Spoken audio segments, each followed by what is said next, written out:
One of my early childhood memories is of a children's TV programme called Play School. The presenter introduced the episodes by saying, "Which window shall we look through today? The round one, the square one, or the arched one?"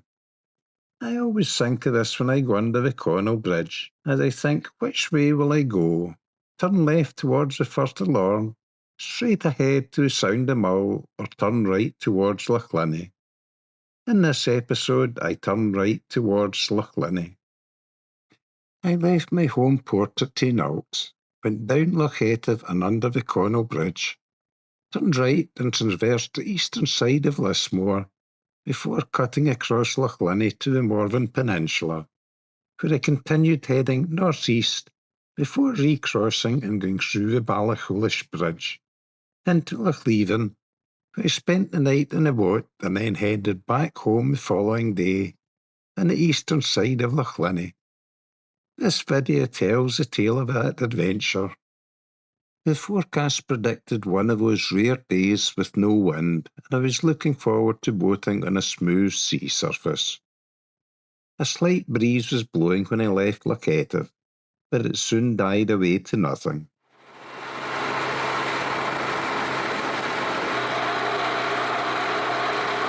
I planned to stop for my morning coffee break on Eilian Dhu and Eilian Nachloy, but as there was already a boat there, I landed in Eilian Nangamna instead. I always like to land on one of these little islands off the coast of Lismore, as they're always very peaceful and a perfect place to relax a morning coffee.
A perfect way to start my day. So refreshed, relaxed and relieved, I clambered back into the boat and headed north up the east coast of Lismore.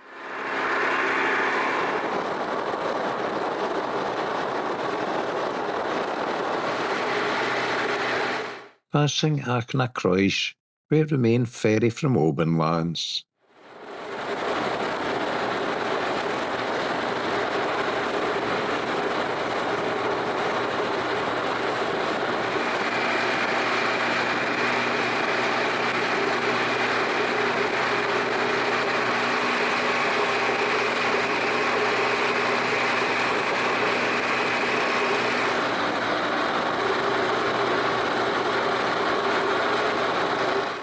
Seeing the island of Shuna, which is now straight ahead, tells me I've reached the northern tip of Lismore, where the ferry from Port Arthur lands.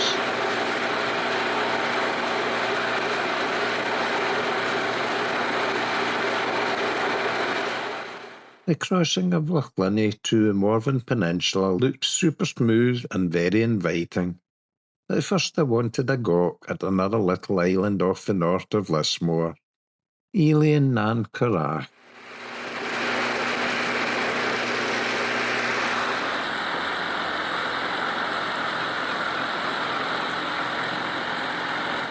It is another island that produced lime for the agricultural and cement industries, but is now inhabited only by the many seabirds which nest here.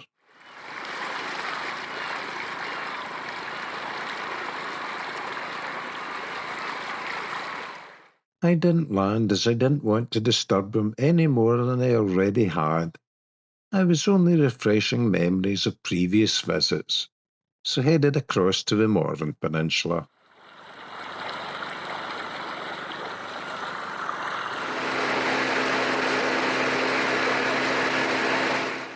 I headed for Kingairloch, so I didn't have to pass the eyesore of Glensanda Super Quarry, which annually ships over 6 million tonnes of granite aggregates to ports all over the world.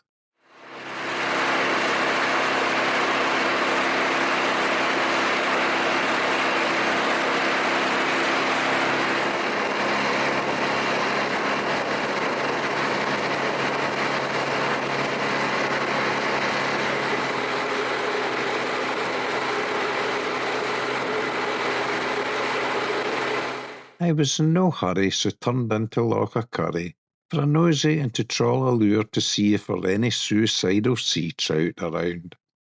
I had no luck, but even the local expert wasn't catching anything.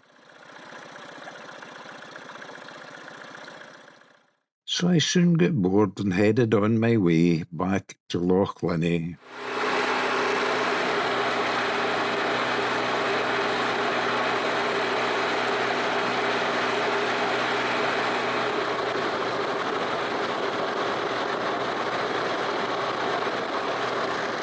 Despite there being a single-track road running along parts of Kingairloch, it still feels very remote.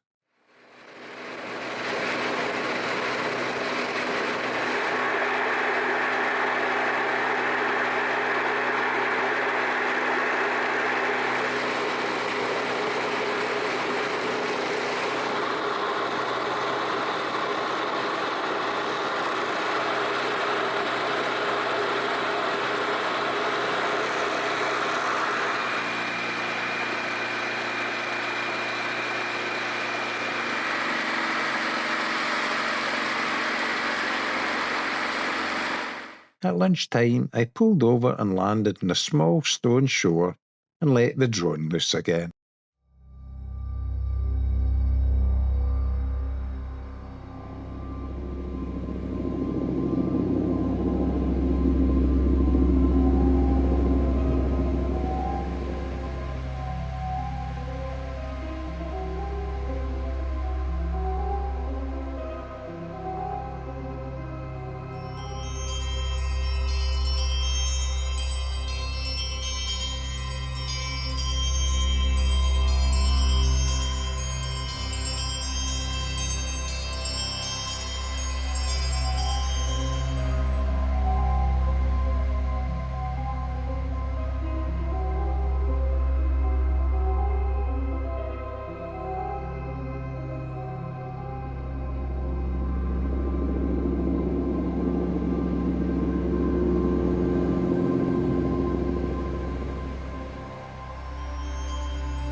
and when the drone came back, I continued on my way again.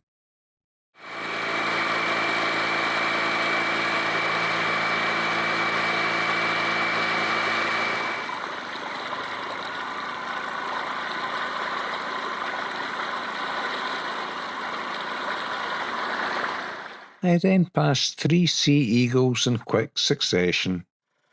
Can you see the eagle in this clip? It's perched on a tree. I was now at a place I sometimes camp at when in this area and wanted time for a look around, so set up a running mooring to keep the boat afloat in the falling tide. A few folk have asked how I set up my running mooring, so here is a step-by-step clip. First I drop a 1 kilogram bruised type anchor and a couple of metres of chain overboard, along with about 25 feet of rope. I'm only in 10 feet of water, so it's enough especially as there's no wind. I tie a floating buoy onto the anchor rope. The buoy is a length of pipe through its centre, and this is a secret to successful running moorings, as the pipe keeps the running line ends apart so they can't twist and jam. It's just quickly tied with a round turn and 3 half hitches, nothing special.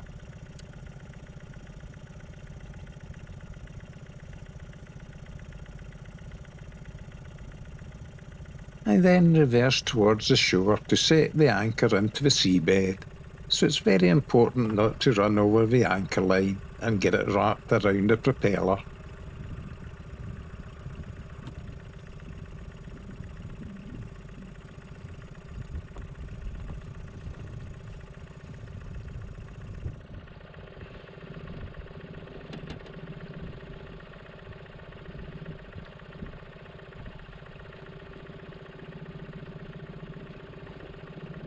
Before dropping the buoy overboard, I feed one end of my running mooring line through the centre of the pipe.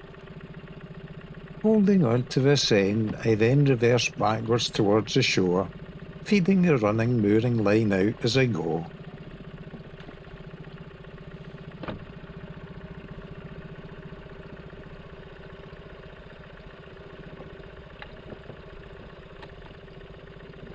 This attempt was totally unrehearsed, so excuse me having to unwrap the running line. If I'm using it a lot, I leave the running line in the tube and coil up the 2 halves of the rope to avoid tangles, and save a minute or so laying the mooring.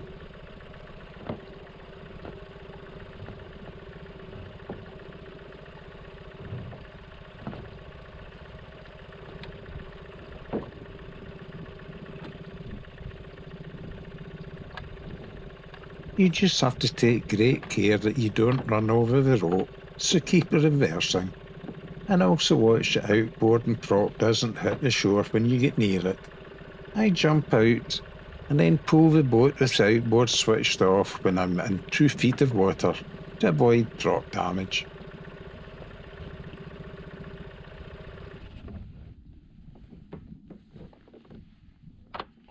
It's actually very easy to do after a few times of doing it. The hard part comes when judging the distance offshore to drop the anchor, so your running mooring line reaches shore.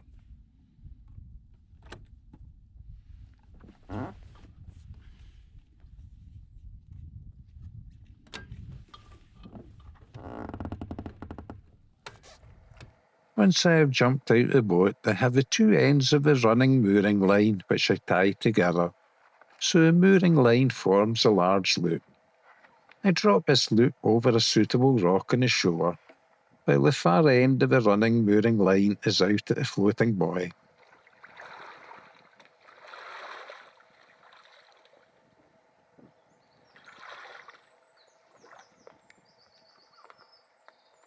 The boat painter is then tied to the running mooring line, and I pull on one end of the line to haul the boat offshore, and the job is done.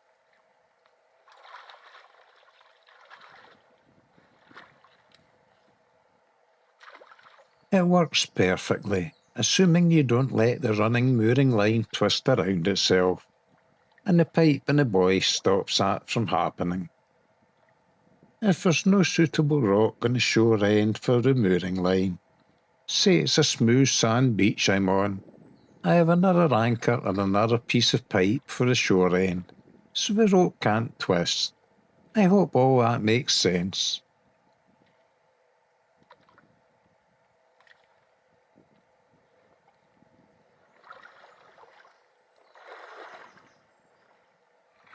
I went walkabout for 3/4 of an hour, and the boat was still in several feet of water on my return.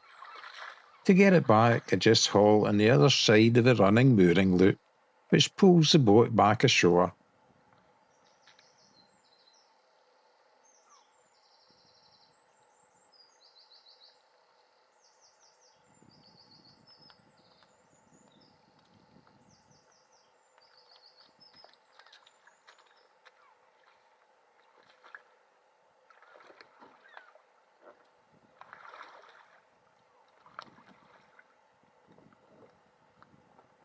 I can then reverse the procedure, or I can even haul the boat with me in it out to the buoy by recovering the mooring line and lifting the buoy and anchoring the way past.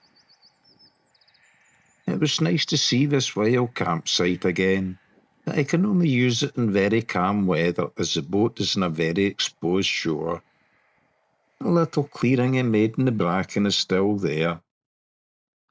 I was often awoken at night by a large herd of feral goats, and although I could still smell them, there was no sign of them. Well, until I was leaving again and I saw a few watching me from the hillside.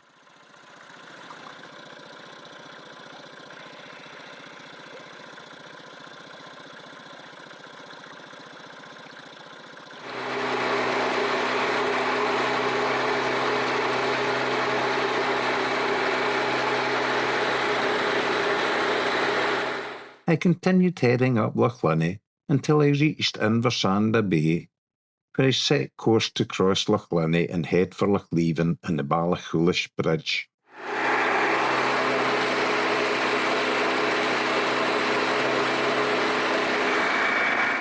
As the day was wearing on, it was time to look for a shelter spot to moor the boat.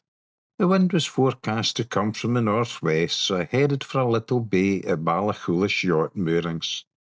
It's where some old abandoned boats are stored. Sadly, I doubt we'll ever see the sea again, but this area was perfect for me sleeping in the boat. It was low tide, so I could see where to drop my overnight anchor, a 2-kilogram plough anchor. I attached the buoy to the rope where I wanted to tie the boat, then ran the rest of the anchor line to shore as a safety precaution, in case the main anchor didn't grip. Not that I was going anywhere in the flat calm. I passed the evening on shore, slurping beer and cooking supper, then flying the drone.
At bedtime I took the boat and tied it to my buoy, and day one was done. I awoke to a lovely windless morning, and normally in mid-July the place would be swarming with midges. However, surprisingly there were none. I can only guess the very cold weather of early July killed them off. After breakfast and folding up the boat tent, I headed out the bay, making my way towards the islands of Loch Leven off Glencoe village.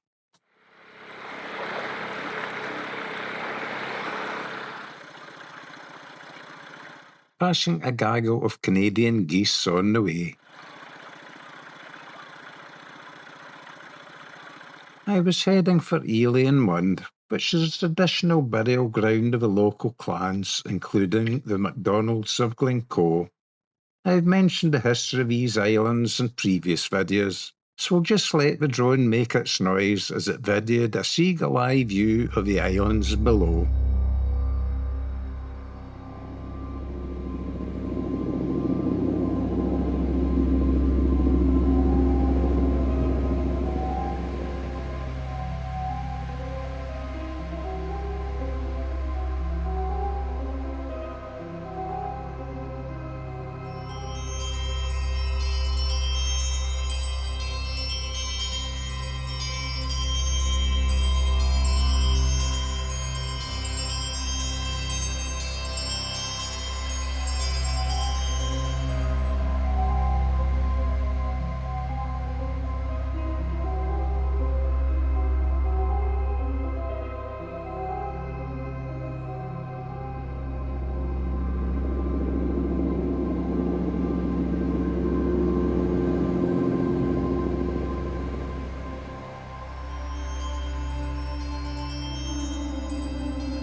And when the drone came back, I happily headed up the loch towards Loch Leven. It was a lovely journey and stunning scenery. Approaching the Narrows, I decided to try my luck again, so trolled a lure behind the boat, hoping for a tasty pink-fleshed fish. All I got was two tasteless, watery-fleshed pollock, so I gave up fishing again.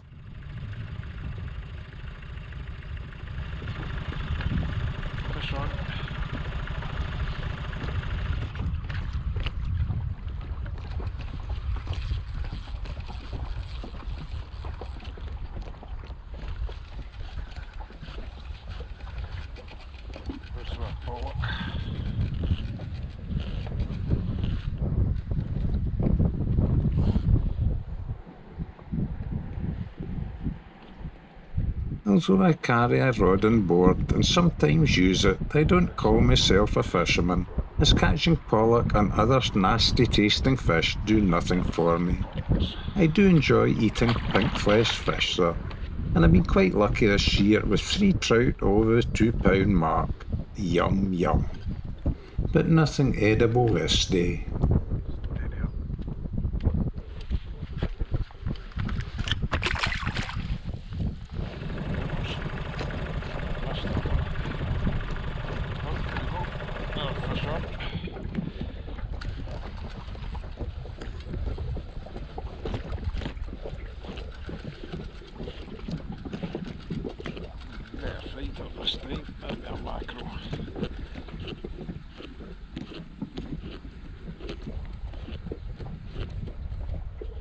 Oh gosh, stay up.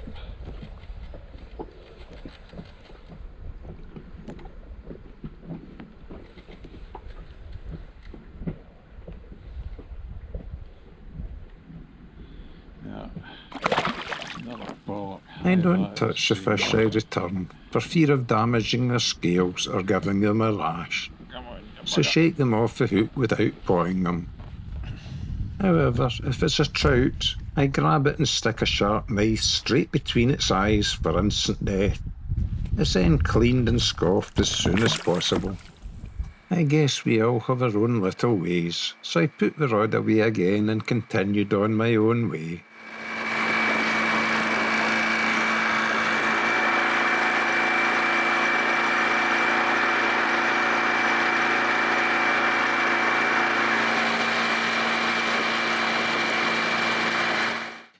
I'm as happy just watching the scenery go by and watching for signs of nature and its inhabitants. Like this lovely old guy. His facial hair is as white as my own, except he is a real royal stag. 12 points and his huge antlers. It's not the rutting season, so he's quite happy sharing his day with his younger brothers. Anywho, watching them was a highlight of my day.